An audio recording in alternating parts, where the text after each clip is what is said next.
Hello everyone, CA Pooja Kela here. I welcome you all to my channel. दोस्तों, हम bills of exchange देख रहे हैं और आज के इस लेक्चर में हम एक बहुत ही इजी और बहुत ही इंटरेस्टिंग टॉपिक देखने वाले हैं, that is calculation of due date. Calculation of due date ये बहुत इंपॉर्टेंट टॉपिक है बिकॉज आपके एग्जाम में इससे रिलेटेड क्वेश्चन आता ही आता है और अगर ये लेक्चर आप एंड तक देख लेंगे तो आपके एग्जाम्स में मार्क पक्के हैं।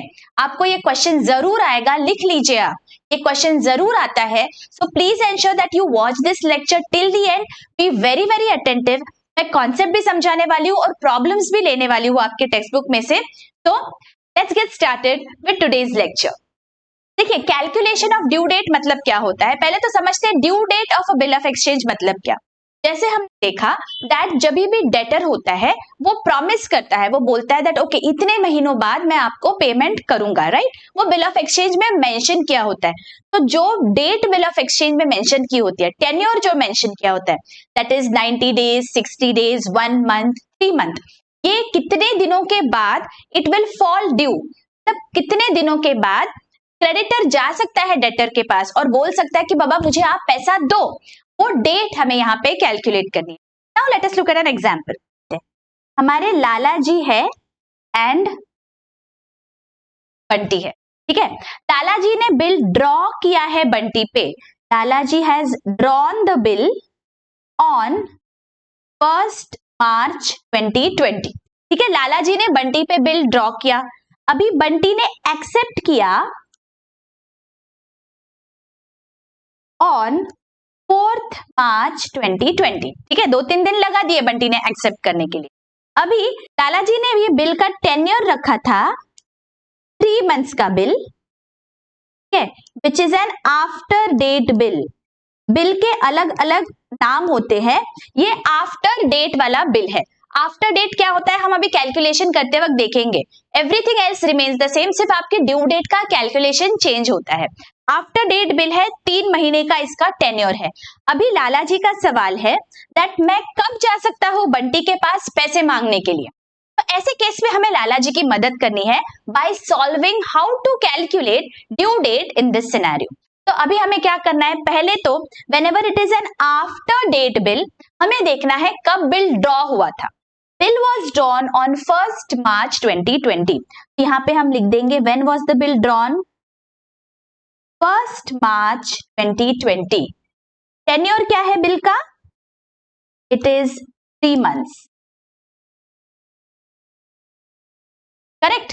तो बस अभी हमें क्या करना है, ये मंथ्स में ये ऐड कर लो, 3 में 3 ऐड किया, कितना हो गया 6।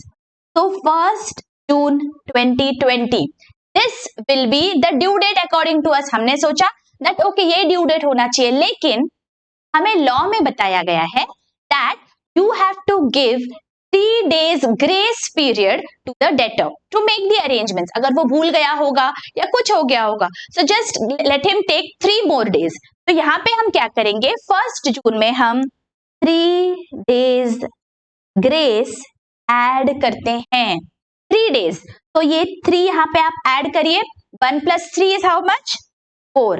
तो 4th June 20 is going to be your legal due date.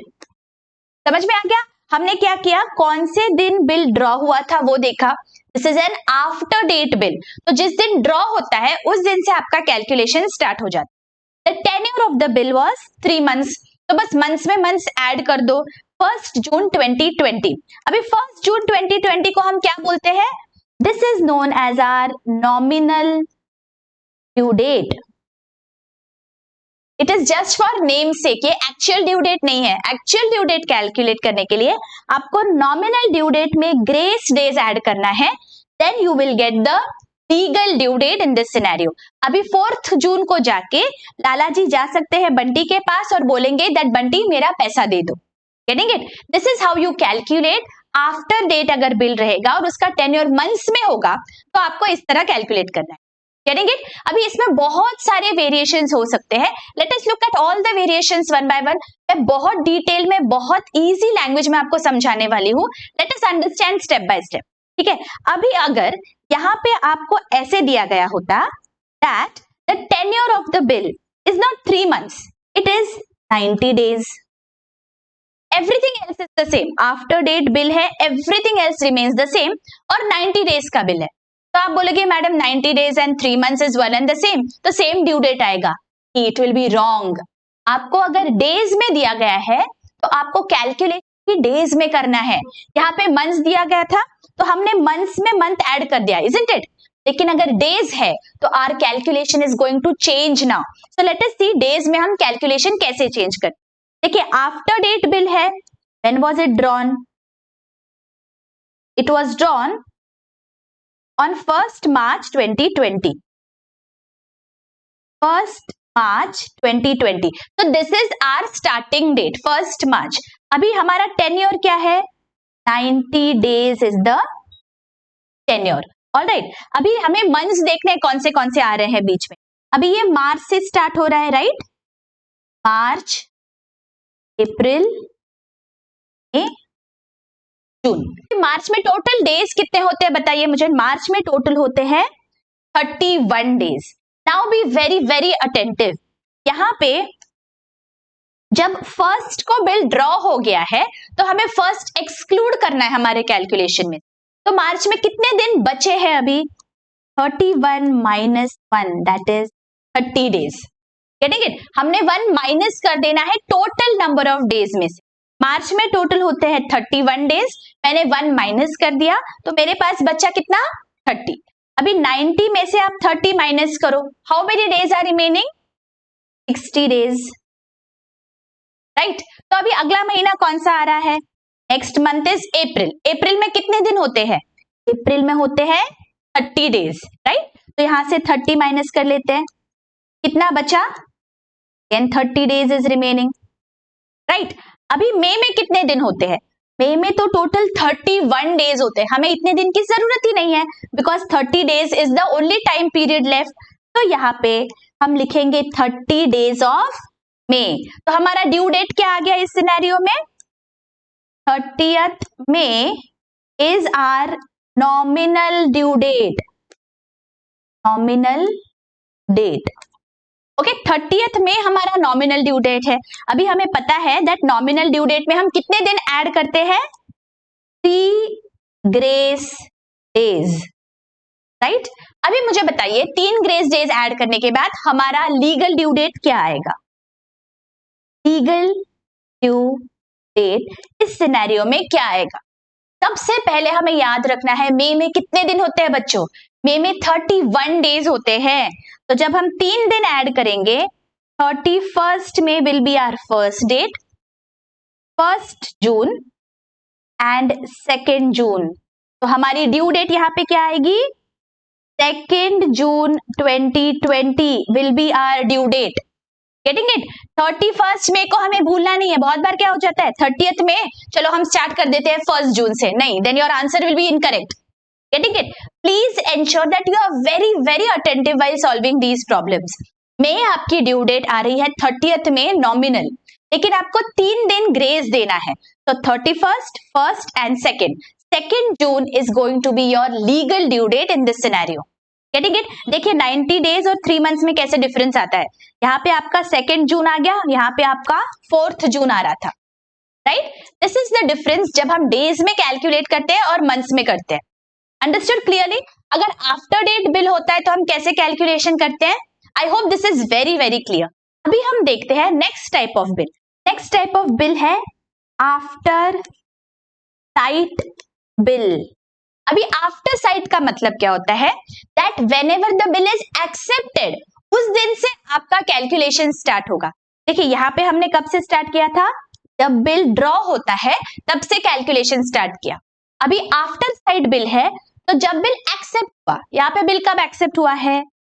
4th March 2020 को. तो हमारे सारे कैलकुलेशंस 4th March से स्टार्ट होंगे. तो let us see one by one. अभी हम देखते हैं अगर the bill is accepted on 4th March तो हमारा स्टार्ट होगा 4th March 2020 से कैलकुलेशन. ऑलराइट, अभी अगर फर्स्ट सिनेरियो में हमारा टेन्योर है 3 मंथ्स का तो हम यहाँ पे 3 ऐड कर देंगे. तो हमारी नॉमिनल ड्यू डेट क्या आएगी? नॉमिनल ड्यू डेट हमें पता है दैट टेन्योर हमें ऐड कर दिया मंथ्स का, 3 मंथ्स का, ये 3 + 3 कर दो, 4th June 2020. This will be my nominal due date. But now I know that I have to allow 3 days grace. यहाँ पे मैं +3 grace days करती हूँ. 3 grace days कितना आता है? 4 + 3 7. So 7th June 2020. This is going to be my legal due date. Getting it? आपकी legal due date क्या आ गई? आपने ग्रेस डेज ऐड करना है नॉमिनल डेट में, then you get your legal due date. Is this clearly understood? यहाँ पे और यहाँ पे देखिए डिफरेंस क्या है, सिर्फ आपका शुरुआत का डिफरेंस है. हियर मैंने डेट ऑफ एक्सेप्टेंस लिया, यहाँ पे मैंने डेट ऑफ ड्रॉइंग लिया था. क्लियर? और अगर यहाँ पे 90 डेज होता तो हम कैसे करते हैं? Let us see. Date of acceptance से हमारी शुरुआत होगी हमेशा if it is an after sight bill. Date of acceptance 4th March 2020. Okay, हमारा टेन्योर कितना है? 90 days is the tenure of the bill. Alright, now let me write down months. March, April and May. ठीक है, मार्च में total कितने days होते हैं? 31 days होते हैं. लेकिन हमने ऊपर देखा हमें क्या करना है, मार्च में कितने दिन कैलकुलेट करेंगे, कितने दिन बचे हैं? 31 - 4. So here I am going to write 31 - 4, that comes to 27. तो कितने दिन बचे? 63 days are left now. Alright, April में कितने दिन है? 30 डेज. यहाँ पे मैं माइनस कर देती हूँ 30. अभी कितने दिन बचे? 33 डेज रिमेनिंग. मई में कितने दिन होते हैं? होते हैं 31 डेज. तो अगेन यहाँ पे मैं 31 माइनस करूंगी. अब कितने दिन बचे? अभी सिर्फ 2 दिन बचे. तो my nominal due date in this case will be what? Nominal due date will be 2nd ना. तो 2nd June 2020. Getting it? 2 days बचे, मतलब 2nd is my nominal due date. Alright, अभी इसमें मुझे ग्रेस डेज ऐड करने हैं. Grace days कितने? 3 grace days. Let me add those. तो 5th June 2020 will be my legal due date in this scenario. Getting it? बहुत अच्छी से समझ गया हमें कैसे कैलकुलेट करना है? बहुत अच्छी से समझ गया. मैंने आपको यहाँ पे 4 सिनेरियोज बताए, आफ्टर डेट और आफ्टर साइट बिल, जहां पे मंथ्स का कैलकुलेशन अलग से करते हैं और डेज का कैलकुलेशन अलग से करते हैं. Very very clear? ओके, अभी और एक सिनेरियो देखते हैं. Now let us look at an example. Lala ji है, इन्होंने बिल ड्रॉ किया है बंटी पे, and the tenure of the bill is 1 month after date and the bill is drawn on 31st January 2019. This is the date when the bill is drawn. अभी ऐसे scenario में आप मुझे बताइए what is going to be the due date of the bill. आप बोलेंगे ये तो कितना इजी सवाल है, हमने ऊपर देख लिया है. अगर मेरा आफ्टर डेट बिल है तो 31st January 2019 से मैं कैलकुलेशन स्टार्ट करूंगी. टेन्योर क्या है बिल का? 1 month है. तो मेरा ड्यू डेट क्या आएगा? 1 + 1, 31st February 2019. करेक्ट? नहीं, 31st February ऐसा कोई डे होता है क्या? फेब्रुवरी में 31 डेज कभी भी नहीं होते हैं. तो व्हेनेवर आपके ड्यू डेट के कैलकुलेशन में फेब्रुवरी का मंथ आता है बच्चों, you have to be very very attentive. अभी आप बोलेंगे कि अगर महीना ही 28 या 29 डेज का है तो मैं 31 कहां से लाऊं? तो इसीलिए यहाँ पे हमें बोला गया है दैट व्हेनेवर आपका वो डे है नहीं उस मंथ में, तो आपको करस्पॉन्डिंग लास्ट डेट लेना है. मतलब अगर 31st जनवरी का एंड डे है तो फेब्रुवरी में कितना होता था 1 मंथ कंप्लीट होने के बाद? फेब्रुवरी 2019. इसका मतलब कितने दिन है फेब्रुवरी में? 28 डेज है. राइट? तो 28th is my last date in February. तो यहाँ पे 1 महीने के बाद मतलब 28th February 2019 will be my due date. Getting it? हमें डेज का कैलकुलेशन नहीं देखना है, मेरा टेन्योर इज 1 मंथ, करेक्ट? तो मुझे 1 मंथ मतलब फरवरी का महीना जब खत्म हो जाएगा वो मेरा ड्यू डेट आएगा। खत्म कब हो रहा है? 28 दिनों के बाद।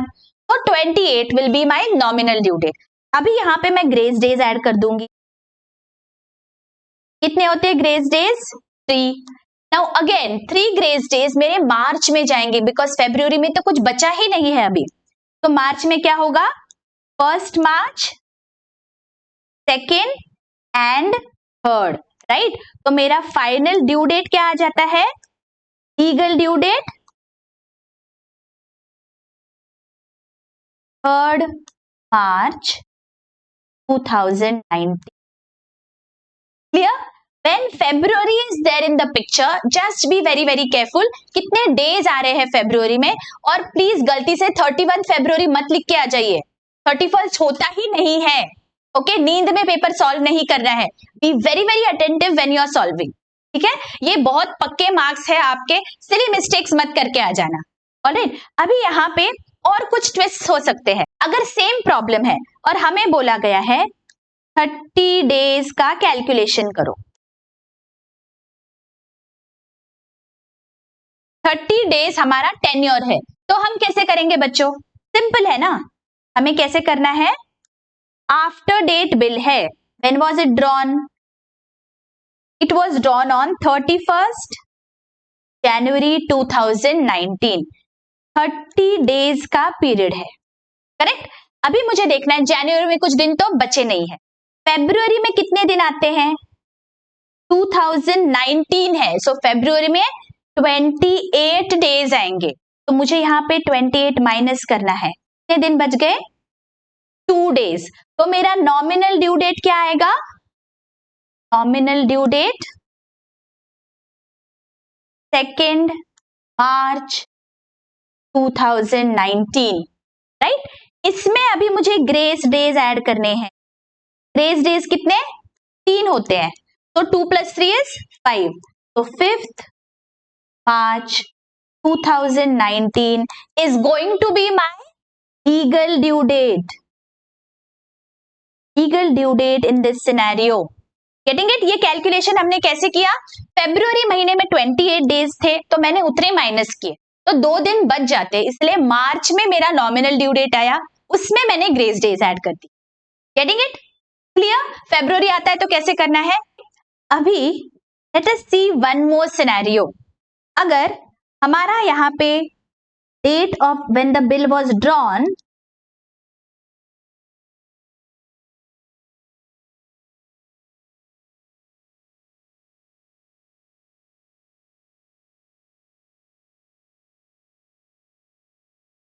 अगर यहाँ पे date when the bill was drawn is 31st January 2020 and tenure of the bill is the same. Tenure is 30 days after date. ठीक है? अभी मुझे आप बताइए, अब हमारा ड्यू डेट क्या आएगा? अभी आप बोलेंगे सेम तो प्रॉब्लम है, इसमें क्या फर्क है? सेम आ जाएगा ड्यू डेट 5 मार्च, राइट? तो लेट अस सी कितना आता है, लेट अस कैलकुलेट। ठीक है, अभी हमारा 30 डेज का टेन्योर है, ऑलराइट? जनवरी में 31 डेज होते हैं, हमने यहाँ पे पूरे 31 डेज यूटिलाइज कर लिए, तो जनवरी का तो कोई भी दिन नहीं बचा हमारे पास। फरवरी 2020 में अभी मुझे बताइए कितने दिन होते हैं? Now if you all remember, school में हमने क्या पढ़ा था? February 2020 is a leap year. Leap year का क्या मतलब होता है? लीप ईयर का मतलब होता है फरवरी में 29 डेज होंगे, तो यहाँ पे हमें 29 डेज लिखना है हमारे कैलकुलेशन में, राइट? तो मार्च का 1st is going to be my nominal due date here. Nominal due date will be 1st March 2020। इसमें मुझे 3 ग्रेस डेज ऐड करने हैं, तो यहाँ पे 4th March 2020 will be my legal due date. देखिए यहाँ पे हमारा क्या आ रहा था, यहाँ पे 5th मार्च आया, राइट? और यहाँ पे 4th मार्च आया। व्हाई? बिकॉज एक दिन ऐड हो गया फरवरी का हमारे कैलकुलेशन में। Getting it? Now I know आपके दिमाग में क्या सवाल आ रहा है, हमें समझेगा कैसे कि कौन सा साल लीप ईयर है, राइट? स्कूल में पढ़ा था, हम भूल गए हैं अभी। वेरी सिंपल, देखिए 2020 राइट, इसे मुझे डिवाइड करना है 4 से। अगर मैं 4 से डिवाइड कर पाती हूँ मतलब यहाँ पे फेब्रुवरी में 29 डेज होंगे। आप कोई भी साल ले लो, if you divided by 4, if you can divide it and you do not get a decimal, decimals में आंसर नहीं चाहिए, if you get a whole number then 29 days. For example अगर 2021 है, इसे मैं 4 से डिवाइड कर रही हूँ, हो रहा है क्या? नहीं होता है, डेसिमल्स में आंसर आएगा, तो 28 डेज आ जाएंगे फेब्रुवरी में। 2022 अगेन डिवाइड बाय 4, हो रहा है? नहीं, तो 28 डेज फेब्रुवरी में। 2023 डिवाइडेड बाय 4 आ रहा है, डेसिमल्स में आ रहा है, आई डोंट वांट दैट, तो 28 डेज। अगेन 2024 डिवाइडेड बाय 4, ये हो रहा है डिवाइड, 4 6 are 24, तो यहाँ पे 29 डेज होंगे फेब्रुवरी में। Getting it? तो देखिए हर 3 साल के बाद चौथे साल में फेब्रुवरी में होते हैं 29 डेज, ये हमने स्कूल में सीखा हुआ है। ओके, तो आपको जब भी फेब्रुवरी का महीना आएगा आपके कैलकुलेशन में, you have to check whether when we divided by 4 तब आंसर क्या आता है। If you get a whole number then you will have to write 29 days in February. Is this clear? Okay. Now let us read क्या लिखा है यहाँ पे।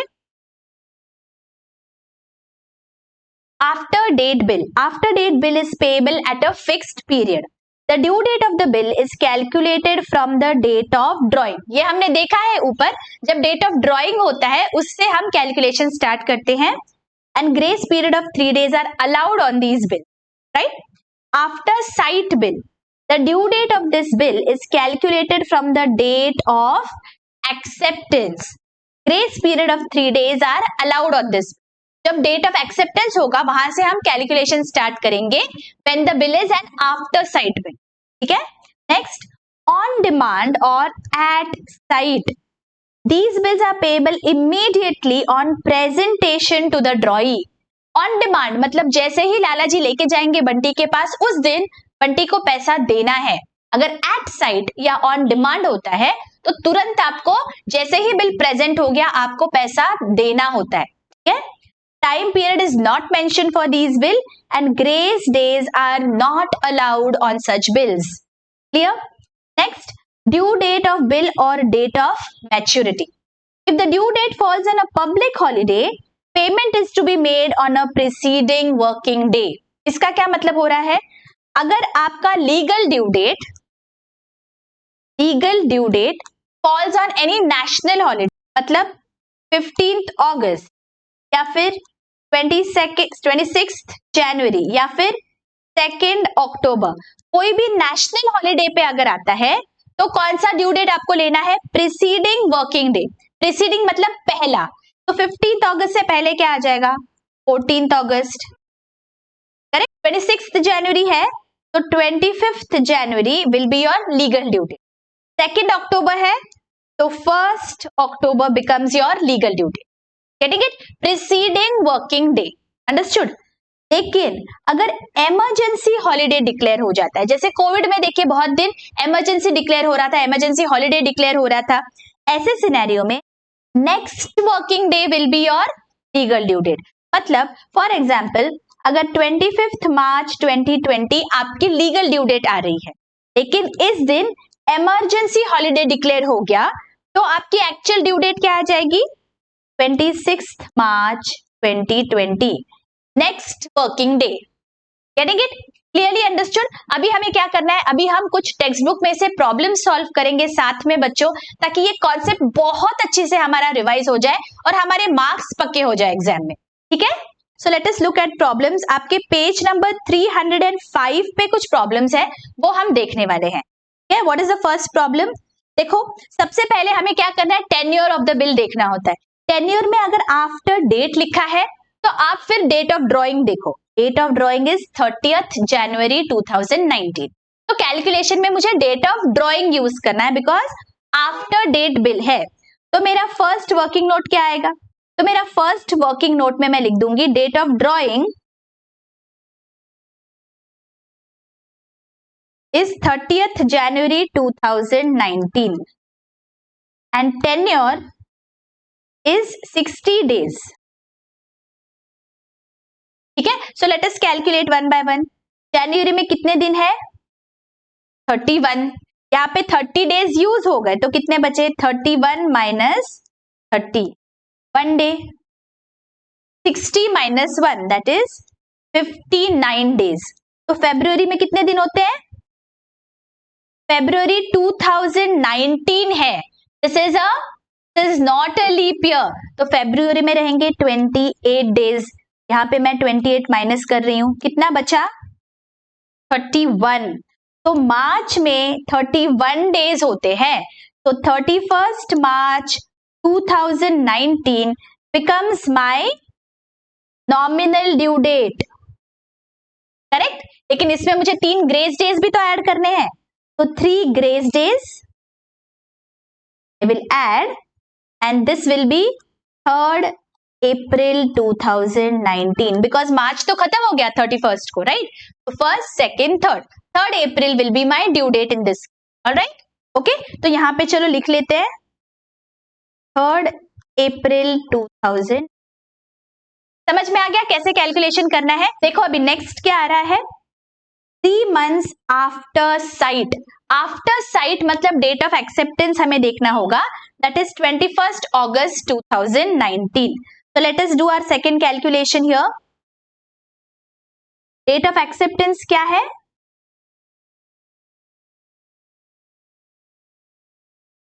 21 August 2019 and tenure is what?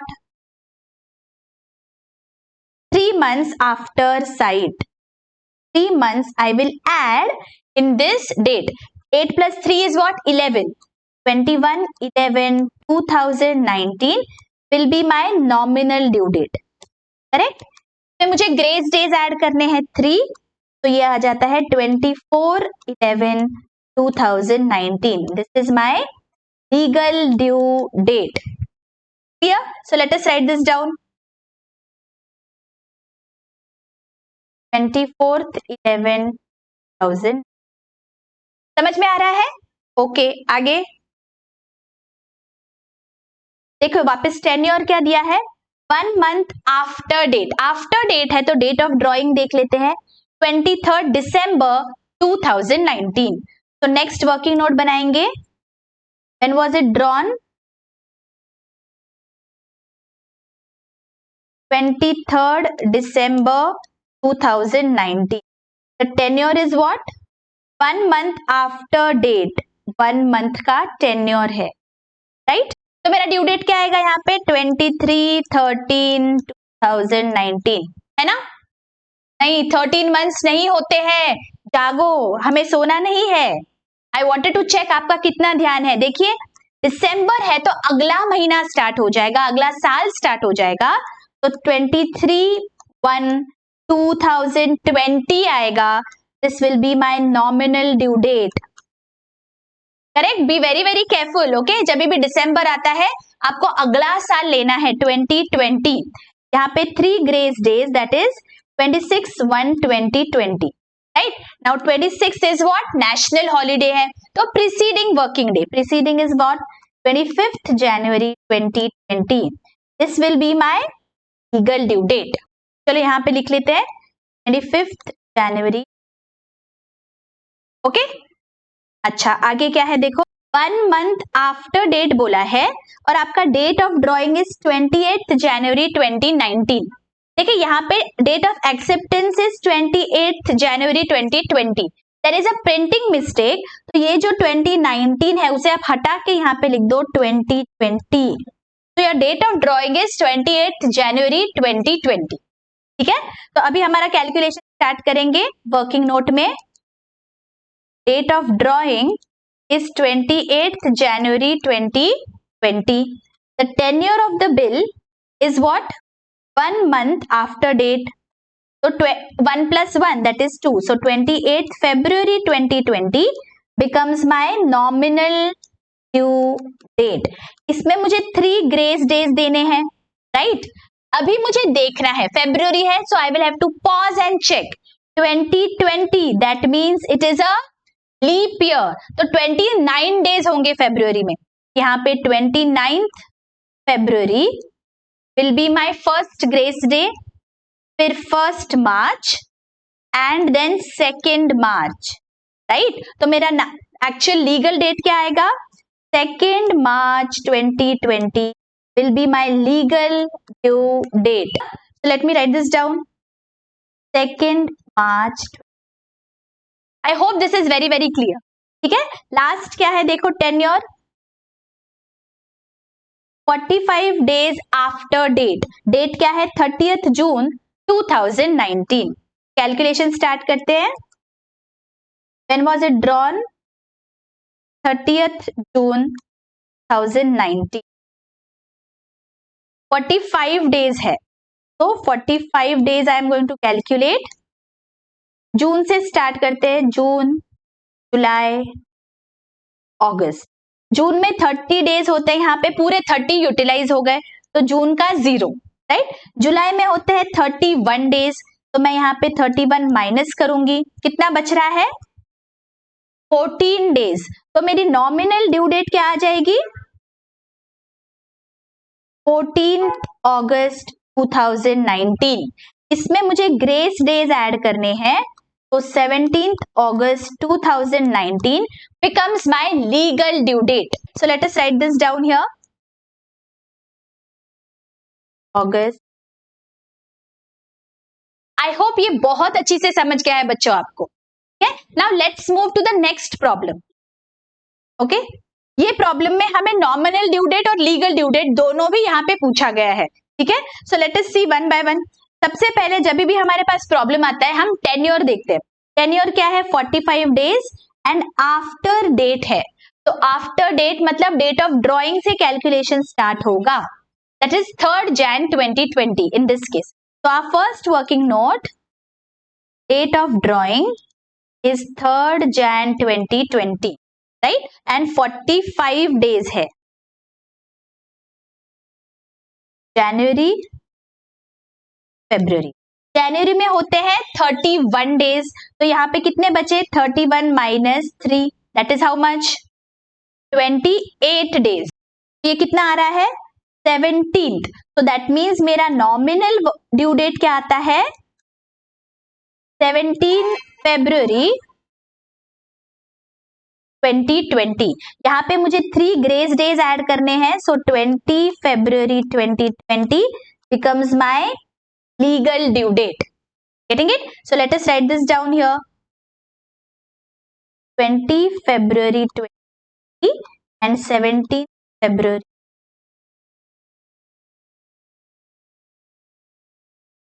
Okay, आगे क्या है देखो. आफ्टर साइट है, तो मुझे डेट ऑफ एक्सेप्टेंस देखना है. 12th April 2019 and this is 4 months bill. Let me make a working note here. Date of acceptance is important when it is an after sight bill. 12th April 2019. Tenure is what? 4 months. Okay? 4 plus 4 is what? 8. So 12/8/2019 becomes my nominal due date. इसमें मुझे 3 grace days add करने हैं, so 15/8/2019. But 15th is what? National holiday है 15th अगस्त को, so preceding working day मतलब 14th August 2019 will be my legal date. Clear? So let us write this down. 14th August 2019 is 12th August. चलो next क्या है, let's see. Type of the bill is after date. Again after date है तो मुझे date of drawing देखना है and tenure is 2 months. So next calculation will be working note number 3. Date of drawing is what? 23rd November 2019 and tenure is 2 months. तो कितना आ जाएगा? 23/13/2019. Correct? नहीं, 13 ऐसा कोई मंथ नहीं होता है. So we have to be very very attentive. जब भी हमारा दिसंबर आ जाता है कैलकुलेशन में, यहाँ पे हमें लिखना पड़ेगा 23rd January 2020। Okay, B very very attentive, 13 मत लिख के आ जाना, ऐसा कोई महीना नहीं रहता है। ओके, हमें सोते सोते पेपर सॉल्व नहीं करना है। We have to be very very careful that 12 and 1 that is next year start हो रहा है, तो यहाँ पे मेरा ईयर चेंज होगा। 2019 था, अभी 2020 हो जाएगा। Again this is what nominal due date. तो मुझे ग्रेस पीरियड ऐड करना है 3 डेज का, so this will be 26/1/2020, right? Again 26th is what? National holiday. So preceding working day, that means 25th January 2020 will be my legal due date. हमें पता है जब भी नेशनल हॉलीडे आता है बच्चों, हमें प्रीसीडिंग वर्किंग डे को लेना है। ठीक है, यहाँ पे we are going to write down 25th January 2020 and 23rd January 2020. Understood? Okay. Next, after sight bill है। After sight मतलब date of acceptance. Date of acceptance is 20th August 2019 and tenure is 4 months. So let us make a working note here. When was it accepted? 20th August 2019 and tenure is 4 months. Okay, so 8 plus 4 that is 12. So 2019 will be my nominal date. तो मुझे grace days add करने हैं 3, so 23/12/2019 becomes my legal date. Let us write this down. 23/12/2019 and 20/12/2000. Okay, next last क्या है देखो, after date bill है, so date of drawing is important and 60 days का हमारा टेन्योर है। तो let us make another working note. Date of drawing, कब draw हुआ था bill? 23rd December 2018 and tenure is what? 60 days. Yeah. All right. So let us start calculating. December में कितने days होते हैं? 31 डेज। यहाँ पे 23rd को ड्रॉ किया है, तो 31 माइनस 23 कितने दिन हो गए? 8 डेज। कितने बचे? 52, right? Now let us start with the next year, January 2019, 31 days in January. क्या बच रहा है? 21 डेज। तो February 21 2019 becomes my nominal due date. Correct?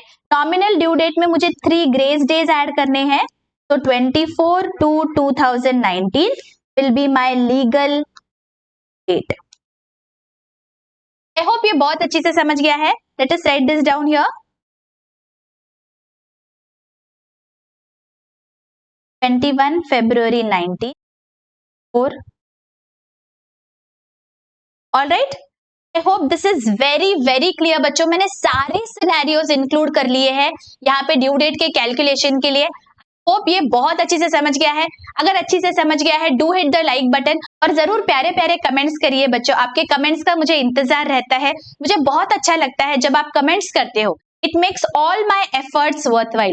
So please let the comments pour in. और अगर कोई भी डाउट है, please feel free to ask in the comment section. मैंने आपके लिए प्लेलिस्ट बना के रखा है क्लास 11th और क्लास 12th का. चैप्टर वाइज प्लेलिस्ट है. वहां पे मैंने टेक्स्ट बुक के प्रॉब्लम्स भी सारे सॉल्व किए हैं. So please go through that ताकि आप थरो हो जाए सारे कॉन्सेप्ट से. इस साल हमें एम करना है more than 90% marks in accountancy. If you go through all my lectures, I promise you, I guarantee you that 90% से ज्यादा तो जरूर आएंगे आपकी अकाउंटेंसी में. तो मेरे साथ बने रहिए और please share with your friends and colleagues so that ज्यादा लोग इसका बेनिफिट ले सके. ठीक है, अभी वक्त हो गया है आपके होमवर्क प्रॉब्लम का. आपको ये प्रॉब्लम सॉल्व करना है बच्चों और मुझे आपके कमेंट्स में बताना है what is the answer. I will be waiting for your comments. देखिए, I am taking the efforts to ensure that I give you all problems from various textbooks. So please ensure that you solve these problems. आप जब solve कर लोगे आपको भी confidence आ जाता है that okay ये पर्टिकुलर टॉपिक मुझे बहुत अच्छी से समझ गया है. तो please ensure that you give 5 minutes, solve these problems और आप आंसर जरूर मुझे लिख के भेजिए कमेंट सेक्शन में. तो मिलती हूँ आपको अभी नेक्स्ट लेक्चर में. Till then take care, bye bye.